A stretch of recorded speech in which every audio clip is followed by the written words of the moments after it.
Joining me tonight in our rapid response panel, John Fugelsang, liberal commentator and host of Tell Me Everything on Sirius XM, and Zerlina Maxwell, political analyst and contributor to Essence Magazine. Great to have both of you with us.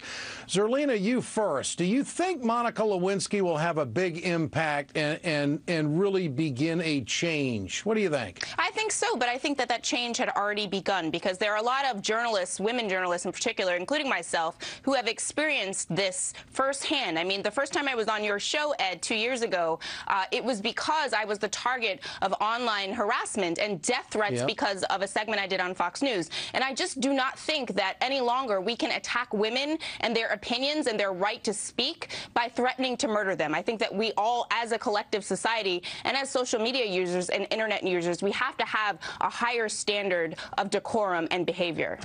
Well, there's lies, there's innuendo, there's reputation smashing. I mean, you name it. You know, if you want to get done with it, you know, get rid of your personal Twitter account. I did a month ago, and John, I got to say, I haven't missed it a bit.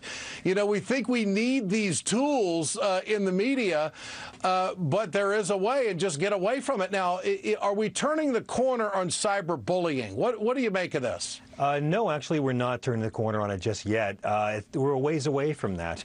We need to have a lot more voices lent to this dialogue. And whatever you think about Monica Lewinsky, you don't have to be a fan of hers to appreciate that she's taking her notoriety and using it for something positive.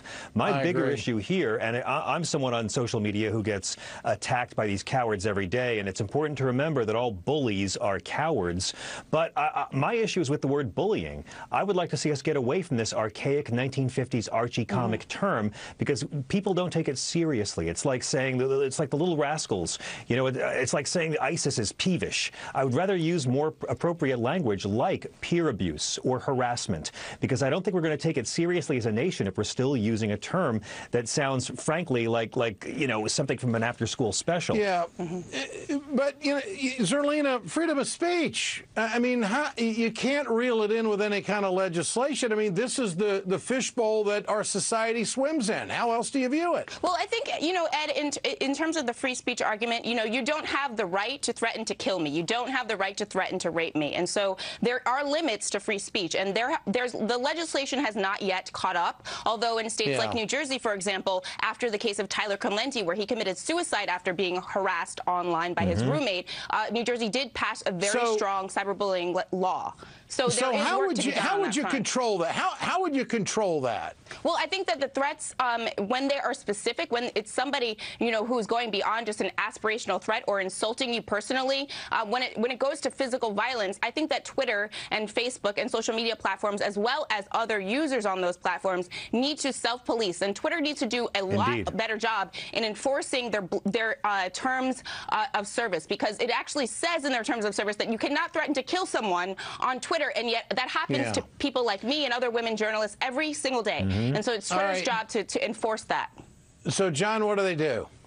Well, they can start closing down these accounts, or even better, they can start revealing the names of the individuals, almost universally men, behind these accounts. We can't force men to have more empathy.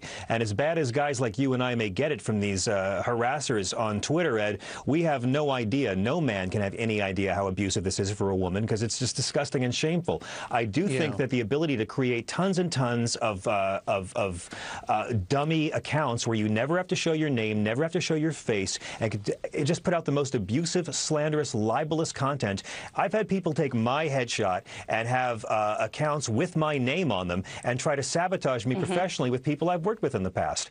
At some point, Twitter has got to step in and be responsible and say, you know what, we're going to reveal the names of the guys who do this, because that will force these cowards to grow up and act like men. And this is never going to stop happening until dudes act like men. There's people on Twitter that put out personal information about people that is simply incorrect. All the time. You know, and they're in fake accounts. You know, you can't find them to do anything as far as any kind of law enforcement follow-up. So should Congress be looking at this? I don't want to sound too heavy-handed here, But look, it doesn't sound like the industry is monitoring itself from what I'm hearing from both of you tonight. So is there a government role here? Yeah, I do think Zerlina. Well, I do think so, because, you know, there's a case a few years ago about a teenager, Megan Meyer, who committed suicide, who actually turned out to be bullied by a classmate's mother. And there was a federal legislation proposed that hasn't yet been passed. And I do think that legislators do need to take a serious look at online harassment, because what's going to happen here is that Twitter probably isn't going to actually do something until someone is killed and is directly linked back to online harassment on their platform. And they need to do something before that happens. They need to prevent that coming murder, because it's coming. All right. Great to have both of you with us tonight. Zerlina Maxwell and, of course, John Fugelsang. Great to have you on. Still ahead, Mitch McConnell's